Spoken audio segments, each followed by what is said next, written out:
ফলটাকে দেখাচ্ছ? ফলটাকে দেখতে পাচ্ছ? কি সুন্দর ফল দেখেছো? এই ফলটার নাম কি ভাই? এটা হচ্ছে ভিয়েতনাম কিং। Vietnam king. এর কালার কি হবে ভিতরটা? এটার ভেতরে কালার হবে রেড কালার। এটা উপরটাও রেড, ভেতরটাও রেড, কিন্তু খেতে খুবই সুস্বাদু। বাহ, এটা আমার তরফ থেকে আপনাকে দিলাম। বাহ বাহ, থ্যাংক এটা আপনি ইউ। খেয়ে দেখবেন। আরও আপনার কালার আসছে, এখন পরিপূর্ণভাবে এখন ইয়ে হয়নি, ম্যাচুর হয়নি। তোমার এই গাছের যে পরিচর্যা কতক্ষণ করতে হয় প্রত্যেকদিন? প্রতিদিন বলতে গেলে এখন তো ফলের সিজন, এখন তো কন্টিনিউ আপনাকে আসতেই হবে।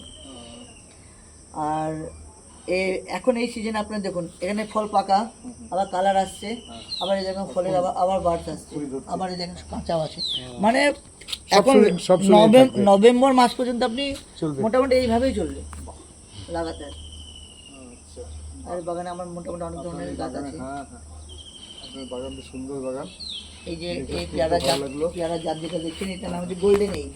গোল্ডেন এইট, এই তো আমার হাতে আছে গোল্ডেন এইট এটা একটা পেয়ারা, এটা কিন্তু লাল। যেটা আপনি দিয়েছেন। গোল্ডেন এইট পেয়ারা খুব সুন্দর এটা দেখতে আপনি এবং কেটে খুব খাবেন, সুস্বাদু। পুরো ভিতরটা লাল। আরো মোটা মোটা হবে, এই যে সবাই চারা গাছ তো। এটা হচ্ছে যেমন দার্জিলিং কমলা, দার্জিলিংয়ের কমলা ভীষণ মিষ্টি। হয় এখানে। হ্যাঁ, এর আগে 54টা ধরেছিল, 54টা। অন্যটা তাহলে তো অনেক। এই আপেলটা নতুন লাগিয়েছিলেন, দেখা যাক কি হয়। আপেল হবে, এই তো গাছ দাঁড়িয়ে গেছে। রেসপন্স পাচ্ছি কিনা সেটাই দেখা যাক। কোন ফাঁকে ফল বড় হচ্ছে দেখতেই পাচ্ছি না। আর এই যে ভিডিওটা বেশি বড় করো না তুমি। বাস বাস, চলে যাও।